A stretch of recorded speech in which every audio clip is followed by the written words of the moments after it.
लोग ने मुझे बहुत मैसेंजर में डीएम्स में आए कि गायत्री कैसे इस तरह बदल गया, इस तरह से बदल गया। द कैरेक्टर जिसने सबको सरप्राइज किया वो डेफिनेटली आपका ही कैरेक्टर था। The drastic the U turn change. Ekta ma'am ने खुद हमें नरेशन दिया। वहीं से जहाँ से छोड़े थे रिश्ते वहीं से शुरुआत हुई ऑफ स्क्रीन। जब भी शो खत्म हुआ था या पहला सीजन से ना, हम लोग जुड़े हुए थे, we were connected, most of us. First of all warm welcome to the film भी, and I must say the character जिसने सबको सरप्राइज किया वो डेफिनेटली आपका ही कैरेक्टर था। The drastic the U turn change. Tell me something when you got to know that it has a negative and a grey shade, क्या reaction था आपका? तो हमें जब शो की शुरुआत की बात हो रही थी तो फाइनलाइज्ड हुआ, तो एकता मैम ने खुद हमें नरेशन दिया। उस दिन मुझे पता लगा कि गायत्री का इतना टर्न अराउंड होने वाला है।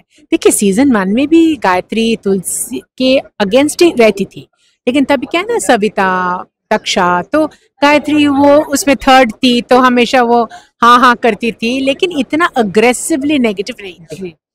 तो अभी जो ये सीजन में मुझे जब पता लगा कि मेरा कैरेक्टर ऐसा टर्न अराउंड होगा, तो फिर मुझे लगा कि कुछ अलग से ये कैरेक्टर को प्रेजेंट करने का मुझे मौका मिलेगा। तो मैं एक्साइटेड ही हो गई थी कि कैसे करें। And you know when Ekta ma'am जब नरेशन देते हैं ना, उनका बहुत क्लैरिटी होता है कि कैरेक्टर कैसे बोलेंगे, कैसे दिखेंगे।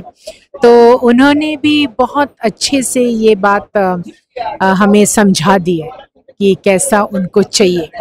तो तभी से क्या हो जाता है ना, तब दिमाग में आपका एक फ्रेमवर्क, एक गाइडलाइन जब मिल जाता है ना, तो उसके बाद तो हमारा जो डायरेक्टर है मुजम्मिल सर, तो फिर वो गाइड करते रहते हैं कि ऐसा होना है, ऐसा होना है। तो जब मैंने पहली एपिसोड देखा तो मुझे समझ में आया कि कैरेक्टर का कितना इम्पैक्टफुल है, और जो बैकग्राउंड म्यूजिक दिया है जो, तो अच्छा।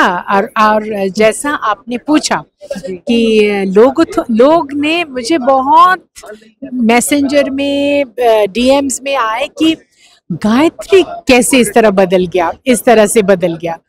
तो ये मुझे मतलब सबके लिए भी सरप्राइज हुआ था, जैसे मुझे भी, मैं भी खुद सरप्राइज हो गई थी नरेशन के दिन।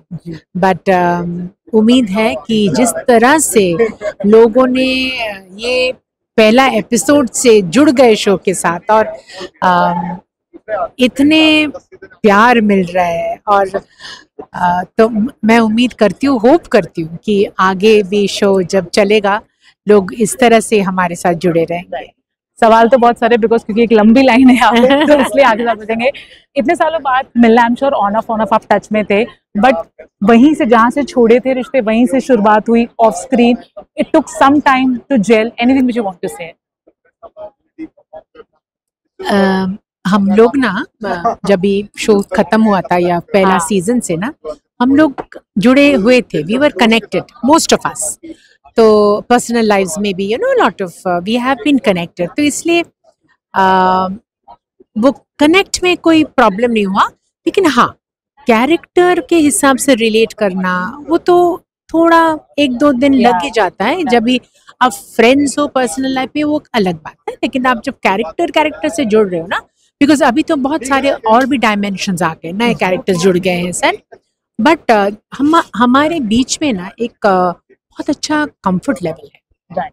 तो वी आर प्रॉबली सीन्स इसलिए मतलब करना भी आसान होता है, और दर्शकों को देखना भी उनको अच्छा लगता है, बिकॉज एक जो एक्टर्स में जो एक जो जुड़ के काम कर सकते हैं ना, दैट इज व्हाई।